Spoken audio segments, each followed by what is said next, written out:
Frédéric Lemaître, fondateur de Nagalan, whisky breton, à côté de Dinan en Bretagne.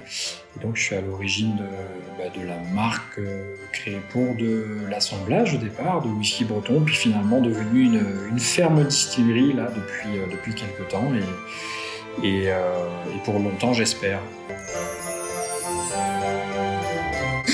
Alors le whisky qui m'a vraiment fait basculer, j'avais 20 ans, puisque ça fait presque 25 ans maintenant que je suis vraiment sur le sujet.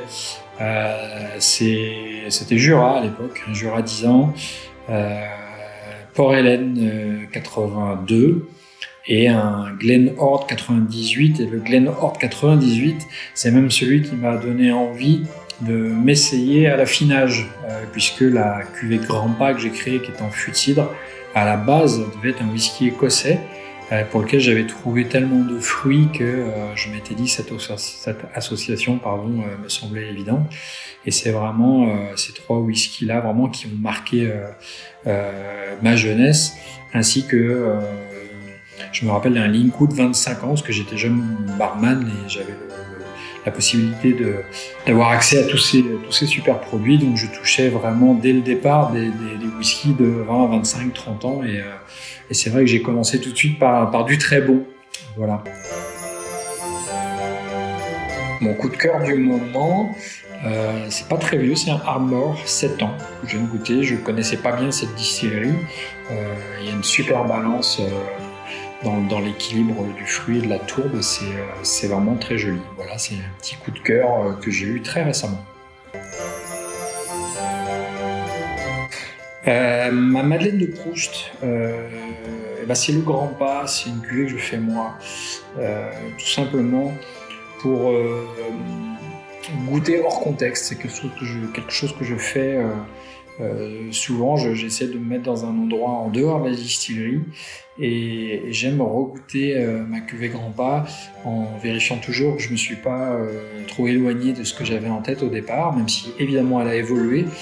Mais c'est une cuvée sur laquelle je me rassure et qui arrive juste là avant les fêtes. Et il a tout ça de symbolique pour moi parce que c'était vraiment mes débuts. Et voilà, c'est une cuvée que j'aime bien retrouver tous les ans vers le mois de novembre. Le dernier whisky que j'ai acheté, c'est donc mon coup de cœur du moment, c'est un Ardmore 7 ans, voilà, que j'ai découvert parce que je connaissais pas bien la distillerie et j'adore l'équilibre qu'il y a entre la gourmandise et la tourbe. Le dernier whisky qu'on m'a offert, il n'existe pas puisque ça me ferait forcément plaisir, mais les gens n'osent pas m'acheter du whisky, voilà, tout simplement. Combien j'ai de whisky à la maison? J'en ai quasiment pas parce que en fait j'ai la chance d'avoir ouvert un bar à whisky à Saint-Malo qui s'appelle Arquad, et quand vraiment je veux me faire plaisir, eh bien je fais le client et je vais déguster un whisky là-bas, et il y en a, ça dépend, il y en a toujours au moins 150, 200, voilà. Plutôt Bourbon, c'était mes premiers whiskies. Précisément les deux ensemble. Plutôt PX ou Oloroso ou tout ça. En fait, j'ai décroché un peu de tout ça. Je cherche autre chose maintenant. Ça, c'est un défaut professionnel. Mais je suis moins branché par les gros finishes Sherry Oloroso et je vais plutôt aller chercher des whiskies organiques ou avec vraiment une particularité au-delà du finish. Il y a plus de choix encore pour l'instant dans les scotch, mais je suis un très très grand fan de l'Irlande et de sa justesse dans la distillation et vraiment sa précision et sa patience. J'en reviens à l'idée consiste à dire que je suis pas trop fan en général maintenant de tout ce qui est Madère, Porto. Voilà, je cherche un petit peu autre chose. Je passe suffisamment de temps à expliquer que c'est pas juste un choix comme ça sur le papier, ça dépend du whisky. On peut pas choisir brut de fût ou réduit, on choisit un whisky pour ce qu'il est à son niveau de maturité. Voilà, donc il peut être brut de fût, il peut être réduit, peu importe, ce qui compte c'est l'équilibre. Forcément whisky glace, parce que ça ne serait pas un whisky glace, ça serait un old fashion ou un dérivé, sauf s'il y a un barman, et c'est possible d'arriver à me surprendre avec un très bon cocktail dans lequel il a injecté du cola. Donc voilà, faut pas être fermé.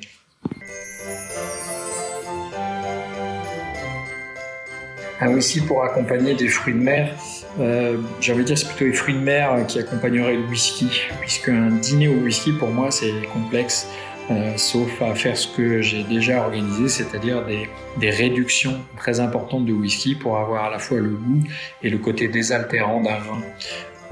Donc sur les fruits de mer, on va aller plutôt sur des choses un peu iodées, style Highland Park, Scapa ou ce genre de choses.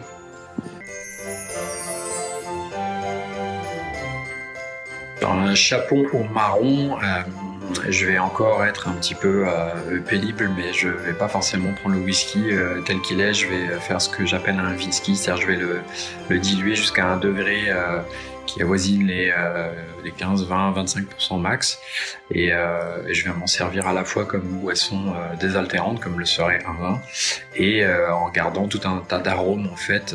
Et là, je vais aller plutôt chercher justement des fûts de XRS assez imposants pour vraiment avoir plein de marqueurs qui vont résister à la dilution.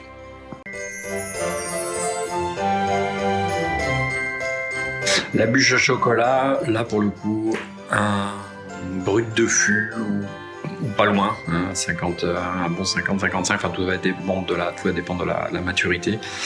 Mais là je vais aller chercher une tourbe bien grasse et très expressive, et je suis quand même assez fan, même si c'est un peu classique, de Octomore ou de certains Port Charlotte, mais sur Octomore, sur une bûche au chocolat, à condition que ce soit un chocolat bien noir, là je vais vraiment me régaler.